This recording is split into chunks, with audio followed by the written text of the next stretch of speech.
Well, I've watched the film again, and so just to recap, written by Garrett Shanley, directed by Lorcan Finnegan, and it is, as we heard, it's this sort of Twilight Zone fable about the myth of ideal living and the myth of the perfect home.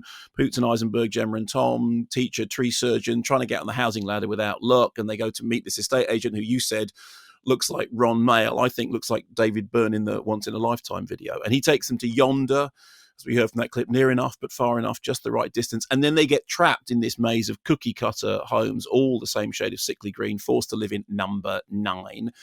And then the film becomes this surreal parody of suburban hell. They're trapped in this house, eating tasteless plastic food, forced to raise this terrifying kid who looks like Slappy from Goosebumps, and talks with multiple voices, actually not unlike the possessed Reagan in The Exorcist.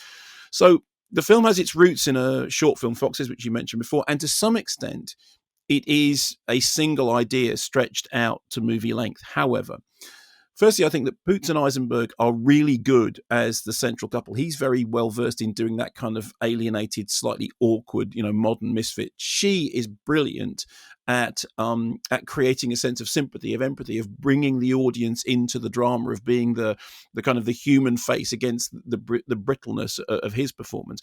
The film opens with this really alarming, image of a cuckoo's nest, and the eggs and the birds being pushed out, and this great big cuckoo demanding to be fed. So that cuckoo's nest thing flags up Village of the Damned, and also we get references to horror movies like Poltergeist. Although it is kind of a horror film, I think tonally it's similar to that film came out recently, that picket fence parody, Greener Grass, which again had that sort of same David Lynchy, creepy, smiling face thing. I think the sound design of the film is terrific. If you're watching at home, turn your television up loud, because the sound is doing an awful lot of the kind of heavy lifting in terms of the, that growing sense of paranoia and claustrophobia. I think the fact that the environment looks so artificial, this digitally created environment looks like some kind of hellish version of Teletubbyland, actually adds to that paranoid, nightmarish quality. And bear in mind, the film is made with very limited resources, so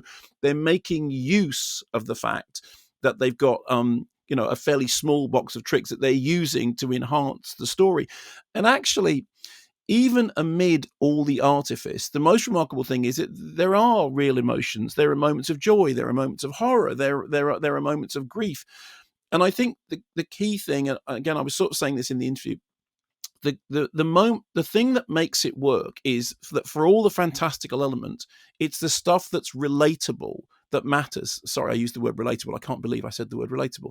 It's the stuff to which you can relate that matters. And I mean, this is a classic sort of, horror film or psychological thriller trope. So think like, the Stepford Wives. Stepford Wives is a story about a man who longs to have a model wife. And what happens is his wife ends up being turned into a model. In The Exorcist, it's a story about a mother who has this, idyllic young daughter who then suddenly becomes this screaming, raging, shrieking monster who doesn't speak her language and won't do what she's told. That's okay. Yes, it's a possession story, but it's kind of quite close to home.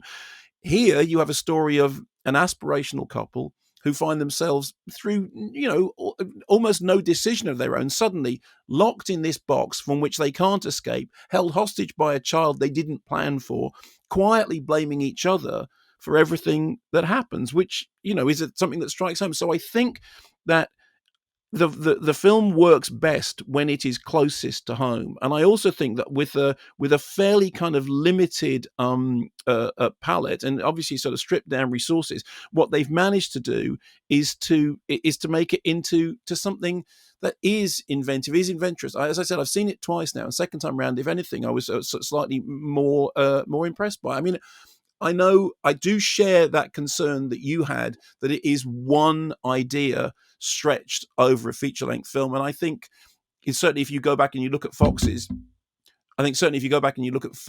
you can say, okay, well, that is perhaps a weakness. But I agree with you on that point. But actually, I think it's pretty impressive.